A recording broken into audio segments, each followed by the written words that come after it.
Hey, Katie. Hey, Marty. Marty. How you doing, baby? Good, how are you? You're listening to a phone call between 55-year-old John Martin Schuler and who he thinks How old are you? I'm only 14. is a young teenage girl. Yep. You into sex? Don't really know much about it. Well, I can teach you some things. This phone call is only a small part of what Jefferson County DA investigator Mike Harris used to build a case and eventually arrest John Schuler. In addition, investigator Harris, posing as a teen, had online chats with Schuler. He immediately began talking sexual, wanted to meet me not only for sex, but also to take pictures of me as a 14-year-old girl in sexually explicit positions. In fact, a search of John Schuler's computer revealed many photographs of young-looking girls. When I arrest someone as bad as Mr. Schuler, I would hope that they would go to prison. But that's not what happened. Schuler pled guilty to 2 charges: enticement of a child and the more serious sexual exploitation of a child. His sentence?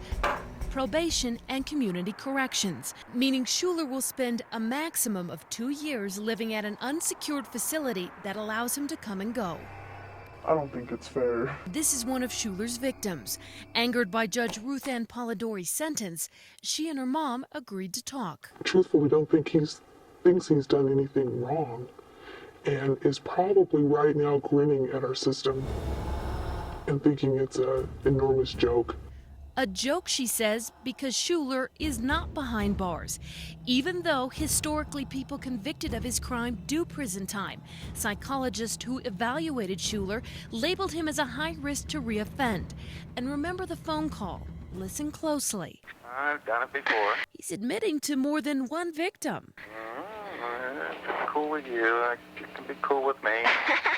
I've done it before. Really?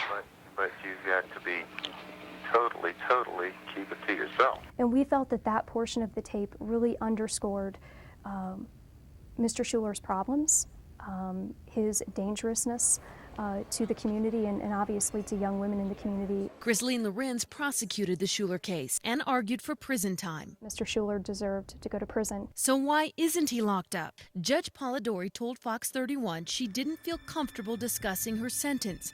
But based on court records, the judge may not have been prepared to send him to prison knowing, under the new sentencing guidelines, life behind bars was a possibility. And she's not alone. Every year since the change, judges across the state have sent fewer and fewer sex offenders like John Schuler to prison. Statistical data obtained by Fox 31 shows that before indeterminate sentencing in 1998, of 5 people convicted of sexual exploitation of a child, 4 or 80% went to prison. After, in 1999, only 3 of 8, or 37.5% went to prison. 2000, an even bigger drop. Out of 4 convictions, only 1 prison sentence. And last year, 4 people were convicted of sexual exploitation of a child, and not a single one received a prison sentence. It was a slap in the face to us, the sentence. Remember, the new system no longer sets a sentencing range, say 5 to 10 years. Under indeterminate sentencing, the judge sets a minimum, but no maximum. The eventual release is up to a parole board. Schuler's attorney used that uncertainty to his client's advantage, saying, quote, "He doesn't deserve to be locked up and to throw away the key because, let's be honest, that's what's going to happen if you sentence him to an indeterminate prison sentence." Judge Polidori said in court records she feared Schuler wouldn't get the sex offender treatment in prison, treatment he would need before he would ever be released. The programs are there and being delivered. Allison Morgan speaks for the Department of Corrections. She says judges shouldn't be concerned about offenders staying locked up because of a lack of treatment. It's distressing to think that a judge did not understand the programs within the Department of Corrections.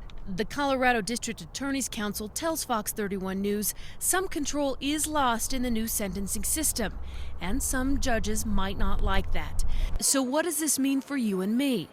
It means more people like John Schuler are staying in the community. Wow, you sound like a sexy little kitten. Thanks. Now I will teach you what sexuality is like.